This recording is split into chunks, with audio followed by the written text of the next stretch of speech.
लेकिन सर पिछले 4-5 सालों से हमारे किसान टमाटर सड़क पर फेंक रहे थे, तो इन किसानों के आंसू पोंछने ये सरकार नहीं गई।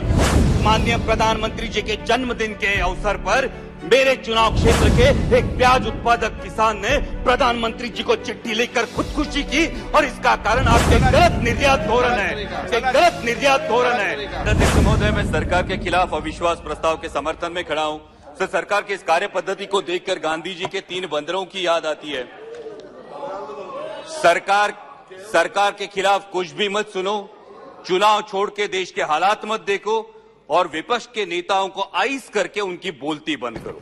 सर, कैसे विश्वास करें सरकार का, जो महंगाई पर नहीं बोलती, जो इकोनॉमिकल ग्रोथ के आंकड़े तो फेंकती है लेकिन पर कैपिटा इनकम पर नहीं बोलती। माननीय गृह मंत्री जी ने कल बहुत सही बात कही कि आंकड़े कभी झूठ नहीं बोलते। इसलिए अर्थव्यवस्था जब 5वें पायदान पे पहुंचती है तो पर कैपिटा इनकम में देश 141 रैंक पे है। तो क्या देश की सब संपत्ति ये चुनिंदा पूंजीपतियों के हाथ में सिमटती जा रही है?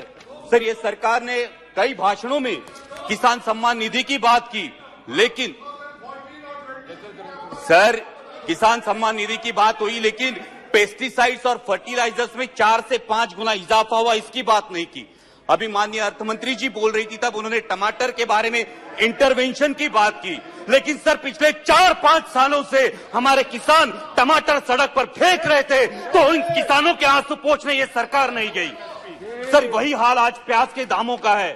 माननीय प्रधानमंत्री जी के जन्मदिन के अवसर पर मेरे चुनाव क्षेत्र के एक प्याज उत्पादक किसान ने प्रधानमंत्री जी को चिट्ठी लिखकर खुदकुशी की, और इसका कारण आपके गलत निर्यात धोरण है। सर, 63 मून्स टेक्नोलॉजी जैसी कंपनी 13,000 इन्वेस्टर्स का, sir last conclude, sir 63 moons technology जैसी कंपनी 13,000 इन्वेस्टर्स का नुकसान करती है, 5,600 करोड़ का घपला करती है, लेकिन फिर भी महाराष्ट्र की सरकार एनपीआईडी एक्ट के तहत उन पर कार्रवाई नहीं करती। ये किसके बलबूते पे, किसके इशारे पे होता है? और इसलिए जो आम आदमी की सरकार नहीं है, ऐसी सरकार पर हमें विश्वास नहीं है। इसलिए मैं अविश्वास प्रस्ताव का समर्थन करता हूं। सर, सिर्फ लास्ट में एक लाइन में कंक्लूड करता हूं।